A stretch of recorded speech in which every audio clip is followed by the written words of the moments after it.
ট্রাইব্যুনালে একটা মামলার দিন ধার্য ছিল, সেটা হচ্ছে বহুল আলোচিত আবু সাঈদ হত্যা মামলা।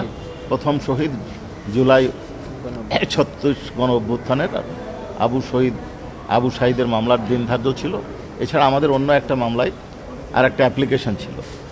আজকে গত 2রা মার্চের আদেশের প্রেক্ষিতে অনারেবল ট্রাইব্যুনালে আবু সাঈদের হত্যাকাণ্ডের সাথে যারা জড়িত তাদের 4 জনকে ট্রাইব্যুনালে হাজির করা হয়েছিল। একজন হচ্ছে আমির হোসেন, আর একজন সুজন চন্দ্র রায়, আর একজন শরীফুল ইসলাম এবং আর একজন হচ্ছেন মোহাম্মদ ইমরান চৌধুরী।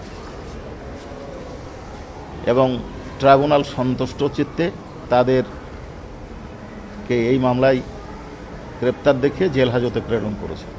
এবং আমরা 2 মাস সময় চেয়েছিলাম, 2 মাস সময় মঞ্জুর হয়েছে তদন্ত রিপোর্ট দাখিল করার জন্য। আমরা তদন্ত রিপোর্টের জন্য যে সময় চেয়েছি সেটা ট্রাইব্যুনাল মঞ্জুর করেছেন। আমরা 15/6 পরবর্তী দিন ধার্য হয়েছে। 26 জনের বিরুদ্ধে প্রাথমিকভাবে এখন পর্যন্ত আমরা অভিযোগ পেয়েছি।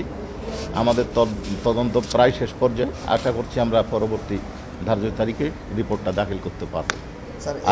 আর একটা অ্যাপ্লিকেশন ছিল, সেটা হচ্ছে এই জঙ্গি নাটক সাজানোর যে ঘটনা ঢাকায় ঘটেছে, বিভিন্ন দেশে ঘটেছে, সেই মামলায় গ্রেপ্তারকৃত আসামি একেএম শহীদুল হক সাবেক আইজিপি, মোহাম্মদ আসাদুজ্জামান মিয়া সাবেক ডিএমপি কমিশনার এবং জসিমউদ্দিন সাবেক ডিসি মিরপুর, এদেরকে আমরা ইন্টারোগেশনের জন্য আবেদন করেছিলাম। অনারেবল ট্রাইব্যুনাল আমাদের আবেদন মঞ্জুর করেছে।